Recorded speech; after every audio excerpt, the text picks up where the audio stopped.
성경 봉독하겠습니다.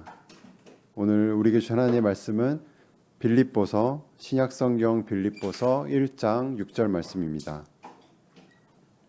빌립보서 1장 6절 말씀을 제가 봉독하겠습니다. 너희 안에서 착한 일을 시작하신 이가 그리스도 예수의 날까지 이루실 줄을 우리가 확신하노라. 아멘.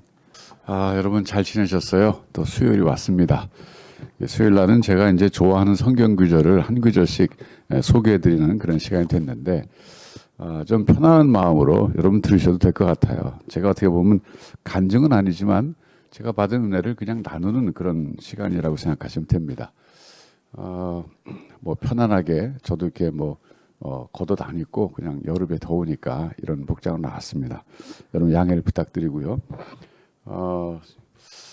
근데 이제 여러분 백신 예방 접종 아직 많이들 안 하셨죠? 우리 교회 교인들은 좀 아직 연령층이 좀 젊은 연령층이기 때문에 아직 그 순서가 안 돌아온 것 같은데, 이제 조만간 이제 맞게 될 거예요. 예, 저는 이제 아스트라제네카 예약을 했다가 지난주 월요일이었죠. 제가 취소를 했습니다. 왜냐하면 2차 접종이 한 11주 걸린다 그러더라고요. 그러면 날짜를 따져보니까 8월 말쯤 돼야 그게 다 종료가 되겠더라고요. 그러면 너무 늦게 그게 되기 때문에 좀 그게 아닌 것 같아갖고 제가 우리 딸들도 좀 만류하고 그래가지고 제가 그걸 안 맞았어요. 그랬더니 엊그저께 또 연락이 왔어요. 7월 5일부터 파이자를 맞게 되는데 신청해서 맞으라고. 그래서 이거 잘 됐다 이제 그래서 이제 제가 신청을 했어요. 오늘 신청했는데 날짜를 이제 7월 7일 날 수요일 날로 제가 잡아놨어요. 그럼 이제 그거는 이제 맞으면 이제 3주 후에 두 번째 접종하기 때문에 7월 말이면 또 끝나는 거죠. 그래서 이제 그렇게 맞게 됐는데 아마 여러분 다 걱정도 하실 거예요. 지금 또 델타 변이 바이러스가 또 발병해가지고 전 세계적으로 또 퍼져나가고 올 가을 되면 이제 그게 더 전 세계적으로 확산될 것이다. 이렇게 지금 뉴스가 나오고 있어서 더 걱정을 하실 텐데, 여러분 다 신문 기사 읽으셨겠으면 저도 한번 관심 있어 읽어봤더니 예방 접종을 한 사람들은 예방 접종 약에 따라 약간 차이가 있지만 88% 내지 한 60 몇 프로 정도 걸리지 않는답니다. 그러니까 파이자나 모더나 맞은 사람들은 델타 바이러스를 걸려도 괜찮을 확률이 한 88%고 아스트라제네카를 맞은 사람들은 한 60% 넘는다 그래요. 근데 이제 퍼센트로 따지면 굉장히 60% 낮고 또 88%좀 높은 편이지만 그게 여전히 이제 100%는 아니잖아요. 그래서 걱정되는데 또 자세히 읽어보니까 델타 변이 바이러스가 침투해 들어와도 아스트라제네카가 됐든 파이자가 됐든 맞은 사람은 병원에 갈 확률이 거의 줄어든답니다. 그러니까 병원에 안 갈 확률이 90% 이상 되더라고요. 그러니까 며칠 앓다 일어난다 그런 뜻이죠. 그러니까 이제 일단 예방 접종하면은 델타 변이가 또 퍼진다 그래도 그렇게 크게 걱정할 일은 아니다. 이렇게 지금 뉴스에 나와서 저도 좀 안심이 됐습니다. 참 우리가 지금 살고 있는 이 시대는 참 일생 제가 살면서 처음 경험해보는 이 전염병의 위험 시대입니다. 아마 여러분도 처음 경험하실 거예요. 근데 전염병이라는 게 무섭구나 이런 생각을 일단 하고 있죠. 그러니까 하나님이 정말 그동안 우리를 보여주셨구나 그런 생각도 듭니다. 이런 일 처음이었잖아요. 옛날에 장티푸스 돌고 우리나라에 콜레라가 돌았던 적은 거의 없었던 것 같아요. 제가 살면서는. 어쨌든 전염병이 무섭잖아요. 근데 이게 정말 이게 더 심한 게 온다든지 아니면 매년 이런 게 온다든지 그럼 우리가 어떻게 살겠어요? 못 살죠. 하나님의 어떤 긍휼하심, 하나님 그래도 우리를 살려주셨구나 이런 생각을 더 우리가 이런 시대에 하게 됩니다. 그래서 이제 오늘 성경 말씀은 우리에게 이제 이런 시대에 더 은혜가 되는 말씀인데, 우리의 구원을 끝까지 책임지시고 완성하시는 분은 하나님이시다 하는 것을 알려주는 그런 구절입니다. 제가 이제 지난주에도 빌립보서에서 좋아하는 구절을 소개해드렸는데, 오늘도 이제 생각해 보니까 빌립보서에서 제가 좋아하는 걸 다 한 다음에 딴 데로 넘어가는 게 좋겠다 싶어서 우리 이 구절을 택했습니다만은, 오늘의 이 코로나 상황에서는 우리에게 참 위로가 되는 그런 말씀이기도 합니다. 쉽게 말하면 이제 구원의 확신을 보장해주는 그런 말씀이에요. 구원의 확신. 오늘 말씀 뭐 암송하신 분들 많이 계실 거예요.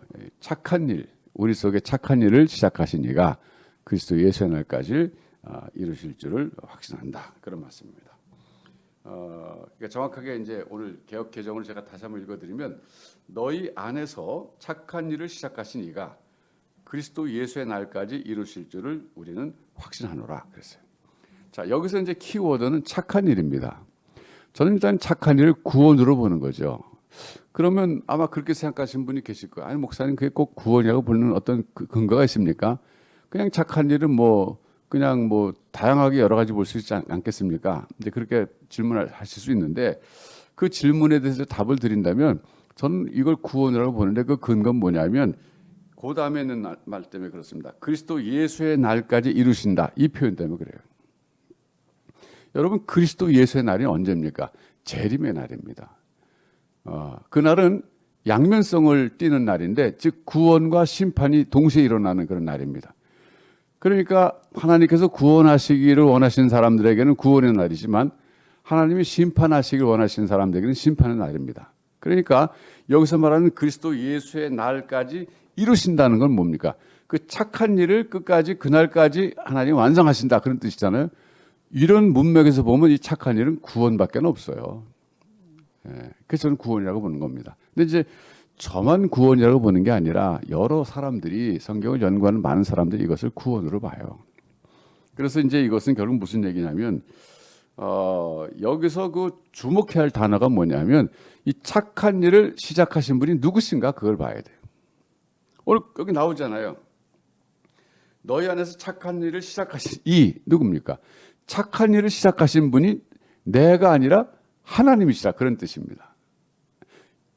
이 말에 근거해서 우리가 구원의 확신을 가질 수 있어요. 그러니까 내 인생 속에서 착한 일, 즉 구원이라는 것을 시작하신 분이 내가 아니라 하나님이시다 그런 얘기예요. 근데 그분이 시작만 해놓고 끝맺지 못하시는 분이 아니라 그리스도 예수의 날까지, 즉 세상 끝날까지 반드시 이루신다 그런 뜻입니다. 그러니까 구원의 완성은 누가 하시는가? 내가 하는 게 아니라 하나님이 하신다 그런 뜻이에요. 자, 여러분 이게 얼마나 우리에게 위로가 됩니까? 우리는요 작심삼일이라는 말을 많이 합니다. 내가 뭔가 해보겠다 결심하고 플랜을 세워도 뭐 3일쯤 가면 또 흐지부지 되고 그래요. 특별히 뭐 다이어트가 그렇잖아요. 여러분 나 이제 다이어트 해야 되겠다. 운동도 해야 되겠다. 근데 하다 보면 또 뭐 작심삼일로 끝나는 경우가 많고 또 용두삼이란 말도 있잖아요. 거창하게 시작하지만 끝은 그냥 희미하게 되는 그런 경우도 많이 있는데 하나님에게는 그런 일이 없다 그런 얘기예요. 우리는 작심삼일로 많은 일을 끝내지만은 그건 못 끝낸다 그런 뜻이잖아요. 근데 하나님은 시작하신 것은 반드시 끝까지 이루시는 분이시다. 우리가 그걸 알고 있지 않습니까? 그러니까 구원의 확신을 우리가 갈 수 있다 그런 얘기예요. 자, 여러분 생각해 봅시다. 여러분이 태어난 것이 여러분의 의지로 태어났습니까? 아니잖아요. 또 여러분이 뭐 저 같은 경우는 제가 남자로 태어났잖아요. 제가 태어나기 전에 남자로 태어날까 여자로 태어날까 뭐 옵션을 줘갖고 내가 선택해서 태어난 거 아니거든요. 또 내가 한국 사람으로 태어날까 뭐 다른 나라 사람으로 태어날까 선택한 거 아닙니다. 제가 이씨 집안에 태어날까 뭐 김씨 집안에 태어날까 선택한 거 아닙니다. 저의 외모가 뭐 제가 이제 동양인이잖아요. 인종으로 따지면 외모도 이렇게 생긴 거 내가 결정한 게 아닙니다. 내가 선택한 게 아닙니다. 나의 은사도 그렇고 내가 어떤 뭐 은사가 있다면 은사도 그렇고 하나도 그 중에 하나도 내가 선택해서 태어나는 것이 아무것도 없어요. 다시 말하면 나라는 사람의 인생의 시작이 하나님이시라는 겁니다. 사실 구원은 거기서부터 시작된 거예요. 우리가 태어난 다음에 뭐 구원을 하나님 하시겠다 그게 아니라 성경 그러잖아요. 창세 전에 또 다른 말로는 만세 전에 그러잖아요. 하나님께서 이미 내가 태어나기도 전에 나라는 사람을 구체적으로 계획 세우셔서 남자로 한국 사람으로 동양인으로 또 이씨 집안에 뭐 이런 식으로 다 결정하셔서 나를 이 세상에 보내셨는데 그 궁극적으로 뭡니까? 그게 선한 일, 착한 일 시작이거든요. 그 착한 일을 그렇게 시작하셔서 나를 태어나게 하신 그분이 그리스도 예수의 날까지 나를 향하신 그분의 계획을 반드시 이루신다, 그런 뜻이에요. 이게 얼마나 위로가 됩니까? 참 이건 뭐 약간 여담입니다만은 저는요, 남자를 태어나게 해주신 게 얼마나 감사한지 모르겠어요. 왜냐하면 어제가 여성들 사는 거 보니까 굉장히 불편하더라고요. 뭐 남자들이 아침에 일어나서 뭐 세수 안 하고도 뭐 밖에 나가서 아무나 만나도 괜찮잖아요. 눈곱만 좀 띄우면 되고. 아, 또 그리고 어디 가다가 또 화장실 급할 때 그냥 뭐 그렇잖아요. 아무 데서나 그냥 자연으로 돌려 그러면 되잖아요. 이 여성들 얼마나 불편합니까? 저는 뭐 이 정말 살면서 제가 난 남자를 태어나게 된 게 정말 감사하다. 뭐 다시 태어나는 건 없겠지만 다시 태어나도 난 남자를 태어났으면 좋겠다 이런 생각하는데 그 모든 결정을 제가 한 게 아니라는 거예요. 그래서 어떻게 보면 말이죠, 우리는 내 태어난 모든 것들, 태어나서 내가 가진 모든 것들, 뭐 나의 뭐 집안의 배경, 그리고 나의 인종, 또 여성, 남성, 뭐 그 성별, 나의 뭐 어떤 지능, 은사, 이런 모든 것들을요, 사실 감사해야 됩니다. 물론 뭐 제 자신이 가진 거에 대해서 제가 선천적으로 가진 것에 대해서 불만스러운 게 좀 있잖아요. 근데 그 불만스러우면 사실 안 돼요. 그 믿음의 태도가 아닙니다. 하나님께서 여러 번 생각하셔서 나라는 존재를 세상에 보내실 때에 나를 오늘의 나로, 태어날 때 나로 그렇게 만드시기로 결정하시고 하나님으로서는 최상품의 작품을 내보내셨다. 이런 신앙 고백이 우리에게 있어야 됩니다. 사람이요, 불평하기 시작하면 불평도 끝이 없이 할 수 있고요. 감사하기 시작하면 감사도 끝이 없이 할 수 있어요. 그러니까 어떻게 보면 감사할 것이냐 불평할 것이냐 하는 것은 나의 선택입니다. 나의 믿음의 선택이에요. 네. 여러분 오늘 밤에 한번 다시 생각해 보세요. 여러분이 태어나면서부터 갖고 나온 모든 여러분의 것들, 그 정말 하나님께 믿음으로 한번 감사하다고 한번 고백해 보십시오. 불평하지 말고요. 왜요? 나를 누구보다 잘 아시는 그분께서 어머니 모태에서부터 나를 지으실 때 나의 이 모습 이대로 지어서 내보내셨는데 그분은 실수가 없으신 분이시거든요. 그분은 가장 나에게 최상의 것을 주셨다. 그렇게 믿어야 됩니다. 그래서 믿음으로 감사하자 그런 얘기예요. 이제 그렇게 믿음으로 감사하다 보면요, 정말 감사하게 되고요. 그리고 하나님이 나에게 더 감사할 수 있도록 깨닫게 해주실 뿐만 아니라 실제로 그것들이 나에게 축복이 되게끔 역사하십니다. 그래서 오늘 밤 여러분 뭐 지금 여러분에게 주어진 모든 것들 또 뭐 그런 선천적인 것 말고 후천적인 것도 뭐 많이 있잖아요. 그 불평보다는요 감사를 해보세요. 왜요? 내 속에 착한 일을 시작하신 그분이, 다시 말하면 나를 세상에 태어나게 하셔서 그리스도 예수의 날까지 나를 구원의 자리로 완성해 가시기로 시작하신 그분이 하나님이시기 때문이다 그런 얘기예요. 그리고 그분이 이루실 줄을 오늘 본 말씀대로 하면 우리는 확신하노라 그랬어요. 사도 바울만 확신하면 되겠어요? 또 사도 바울과 같이 있었던 그 동료들만 확신하면 되겠습니까? 우리도 오늘 확신하자 그런 얘기예요.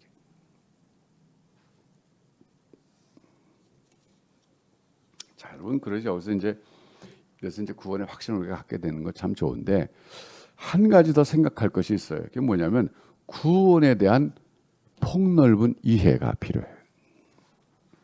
제가 여러 번 얘기했습니다마는 이 구원을 굉장히 좁게 보는 사람들이 있어요. 사실 뭐 저도 어렸을 때는 그렇게 생각했어요. 제가 생각한 그 구원은 어렸을 때죠. 그냥 죽으면 천당 가다 그런 얘기. 예, 천당. 그 집당자를 써가지고 그냥 뭐 천국에는 집으로 간다. 뭐 그런 얘기죠. 그러니까 뭐 그때 당시에는 뭐 전 성화 과정도 몰랐고 뭐 인격의 성숙, 뭐 인격의 완성 그런 거 더더군다나 몰랐고 그냥 예수 믿다가 죽으면 그냥 좋은 데 간다. 천국 간다. 이게 구원이라고 생각했는데 그건 굉장히 협소한 구원에 대한 이해입니다. 근데 그게 아니라 성경을 좀 이렇게 전체적으로 보면서 구원을 이제 이해해 보면요, 구원은 요즘 이제 그 뭐 심리학적으로 표현한다 그럴까요? 성경적으로 표현한 게 아니라 심리학적으로 혹은 뭐 교육 심리학적으로 뭐 이렇게 표현한다고 한다면 나의 완성이라고 볼 수 있어요. 나의 완성. 그러니까 자아 실현이 아니라 자아 완성이라고 볼 수 있어요. 이게 이제 우리가 구원을 세상 사람들에게 좀 쉽게 설명해 주기 위해서 쓰는 개념이라고 볼 수 있어요. 우리는 지금 성경에 의하면 타락해서 불완전한 사람들이 됐어요. 예. 원래는 괜찮은 작품이었는데 이게 망가졌다 그런 뜻이죠. 또 망가졌을 뿐만 아니라 어떤 부분도 아주 죽어 있어요.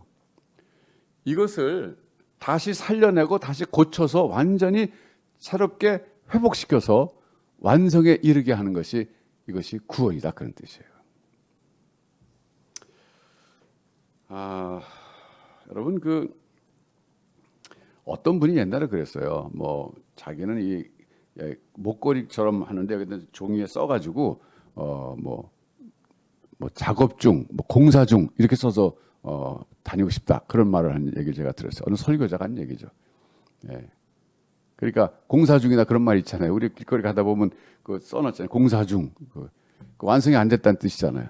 그러니까 나 자신도 완성된 인간이 아니다 그런 뜻이죠. 미완성의 작품이 아직까지. 근데 그 작업을 계속적으로 해 나가시는 분이 하나님이시다 그런 얘기. 그걸 하나님께서 그 작품 완성 언제 하시는가? 그리스도 예수의 날까지 그 날이 되면은 완전히 작품을 완성시키신다 그런 뜻입니다. 여러분, 자 이렇게 한번 생각해 보세요. 여러분이 이제 구원을 천국 가는 걸로 생각하신다면, 천국 가서 뭐 영원히 사는 걸로 생각하신다면 이렇게 한번 생각해 보세요. 지금 여러분의 인격, 지금 여러분의 성격, 여러분의 어떤 삶의 태도, 뭐 많잖아요. 우리가 뭐 운전하지 못하잖아요. 남도 제대로 사랑하지 못하고 이해하지 못하고 또 교만하고 또 때로는 그 교만이 열등감으로 나타나고 참 여러 가지 부족하잖아요. 이 부족한 모습 그대로 천국 가서 영원히 산다고 한번 생각해 보세요. 그게 정말 기쁨의 영생일까요? 아닐 거예요. 천국 가면 또 나 혼자 살 수 없잖아요. 우리가 알던 사람들, 뭐 모르는 사람도 같이 다 살 텐데, 그럼 그 사람들은 전부 미완성으로 천국 왔어요. 여전히 시기하고 질투하고 미워하고 뭐 겸손하다가도 교만하고 열등감 가지고 부딪히고 이런 사람들이 그대로 그 모습 그대로 완성되지 않은 채로 천국 가서 영원히 산다면 그게 천국일까요? 그 절대 천국이 아니죠. 그 지옥이잖아요. 그러니까 우리가 구원에 대한 이해를 좀 폭 넓게 해야 된다는 건 뭐냐면요. 구원이라는 것이 장소 이동이 아니라는 거예요. 그냥 내가 죄악 세상에서 살다가 죽은 다음에 천국 가서 영원히 산다 그게 아니라 내가 불완전한 인간으로 살다가 죄악 세상에서 불완전한 인간으로 살다가 천국 가서 완전한 인간이 돼서 하나님 원래 의도하셨던 완전한 인간이 돼서 완전히 하나님의 형상이 회복돼서 온전한 사람으로 천국에서 영원히 산다 그런 뜻이에요. 이게 구원이 얼마나 이게 깊은 의미가 있습니까? 그래서 이제 그걸 신학적으로는 우리가 예수 믿고 나서 죽기 전까지 성화 과정을 거친다 그런 말 하는 거예요. 제가 얼마 전에 영화 미션 얘기를 했잖아요. 그 미션에서 나오는 그 주인공이 뭐 노예 상인이었다가 자기 동생을 죽인 그 죄책감 때문에 자기가 이제 참 회개하고 싶고 용서받고 싶어서 그 과란이 부족 그 사람들에게 들어가서 그 사람들에게 같이 막 어울리고 막 수도사가 돼가고 살잖아요. 뭐 그러다 그분이 뭐 그렇게 뭐 완전히 성화되기 전에 그 마지막 장면에 이제 그분 이제 죽잖아요. 예? 죽는데 그 죽을 때쯤에서 그분의 그 신앙의 성화 단계가 어느 정도 이르렀을까? 완전치 못하잖아요. 우리도 똑같아요. 성화 과정을 거치지만 죽는 순간까지 우리가 아무리 뭐 거룩하게 되려고 내 자신을 쳐서 복종시키고 그래도 한계가 있어요. 완전히 되지 않아요. 나머지 불완전한 부분은 어떻게 되느냐? 하나님께서 완성시켜 주신다 그런 얘기. 그게 영화의 상태는 그리스도 예수의 날에 이루어진다 그런 뜻입니다. 성화와 영화. 성화는 죽는 순간에 일단 스탑해요. 거기까지. 그냥 거기까지. 그다음에 우리가 낙원에서 주님과 함께 있다가 온전치 못하죠. 그때 낙원에 있을 때 특별히 온전치 못한 부분은 육신입니다. 육신 땅에 있어서 썩어지잖아요. 영혼은 낙원에 가지만. 근데 이제 아마 인격의 완성은 어느 정도 거기 들어갈 때 하나님의 은혜로 바꿔주시지 않을까 싶어요. 우리가 그 영화는 언제 됩니까? 그리스도께서 재림하실 때 썩었던 육체가 부활해 갖고 낙원했던 그 영혼과 합체돼 갖고 영광스럽게 변하는 거, 영화, 글로리피케이션이잖아요. 그게 그리스도 예수의 날에 완성되는데, 그러면 육체가 부활하기 전에 땅 속에 있을 때 영혼은 낙원에서 주님과 함께 사는데, 그때 미완성된 상태로, 영혼이라는 것은 결국 인격이잖아요. 어떻게 보면 인격이 미완성된 상태로 산다면 그것도 굉장히 불편한 삶이 될 거예요. 낙원도 즐겁지 않을 거예요. 그러면 아마도 죽는 순간에 하나님이 우리의 영혼 속에 있는 그 인격, 우리의 불완전한 그런 생각이라든지 또 그 교만한 거, 욕심 부리는 거, 질투하는 거, 시기심 이런 것들을 싹 제거해 주실 거예요. 그 낙원에 살다가 주님이 재림하실 때 사라졌던, 썩어서 없었던 육체가 내 영혼과 만나서 영광스럽게 변화산상의 주님처럼 변화될 때, 그때가 구원의 완성이죠. 이게 이제 성경에서 말하는 구원의 서정, 구원의 과정의 단계, 순서예요. 자, 여러분 이제 오늘 이 빌립보서 1장 6절은 이처럼 이 구원이라는 것을 우리에게 하나님이 시작하셔서 이루시는 분이다, 이런 말씀을 하심으로써 우리에게 안심을 주고 구원에 대해서 내가 보장받았다 하는 이런 확신을 갖게 해줍니다. 이게 얼마나 귀한 말씀이에요. 제가 좋아할 수밖에 없잖아요. 그렇다 그래서 내가 아무것도 안 하면 되냐? 그건 아니에요. 여러분, 성화 과정은 뭐예요? 신인 협력 과정이라 그러잖아요. 즉 성령님과 나의 협력해야 될 과정이다 이거예요. 칭의, 의롭다고 칭해 주시는 것은 하나님의 일방적인 사역이에요. 이건 내가 어떻게 들어갈 여지가 없어요. 거기 하나님 선포해 주시는 거예요. 내가 할 게 없어요. 그런데 성화는 하나님과 내가 같이 해야 되는 거예요. 내 책임이 있어요. 무슨 책임? 성령의 소욕에 순종할 책임이에요. 딴 거 아무것도 없어요. 그냥 성령의 소욕에 순종하면 돼. 즉 하나님의 뜻에 순종하는 것만이 성화 과정에서 내가 할 수 있는 협력이에요. 유일한 협력이에요. 근데 문제는 순종을 못한다는 거죠, 때때로. 그래서 또 넘어지고 또 자빠지고 또 죄짓고, 그래서 그 죄책감에 시달리고 고통당하고 또 회개하고 또 그럼 다시 또 일어나서 또 그 길을 가는 거죠. 여러분, 제 자신이 이렇게 늘 구원을 설교하고 또 인격의 성숙도 설교하고 자아 완성, 자아 실현 이런 말 제가 늘 해야 되잖아요. 근데 이게 야고보서에도 말하잖아요. 너희는 많이 선생이 되지 말라 그러잖아요. 왜? 선생들은 가르치는 대로 살아야 되는데 살지 못하거든요. 괴로운 거예요. 그래서 제 자신이 이런 설교할 때마다 늘 제 자신을 질책합니다. 너는 제대로 살고 있느냐? 아니요. 못 살고 있죠. 늘 부족함을 느끼고, 이거를 내가 성경이 말하니까 가르쳐 주긴 해야 되겠는데 내 자신도 그렇게 못하면서 가르친다는 건 정말 힘든 얘기예요. 그러나 어떻게 하겠어요? 하나님이 세우셨으니까 전할 수밖에 없죠. 저 자신도 마찬가지. 미완성의 작품이고 아직 공사 중입니다. 그래서 오히려 그런 점에서 볼 때 저는 저 자신이 더욱더 하나님 앞에서 낮아질 수밖에 없고 간절해질 수밖에 없고 은혜를 구할 수밖에 없어요. 어쩌면 그래서 제가 이 빌립보서 1장 6절 말씀을 좋아할지도 몰라요. 구원을 내 힘으로 이뤄봐라 그랬으면 전 아마 포기했을 거예요. 하나님 안 됩니다.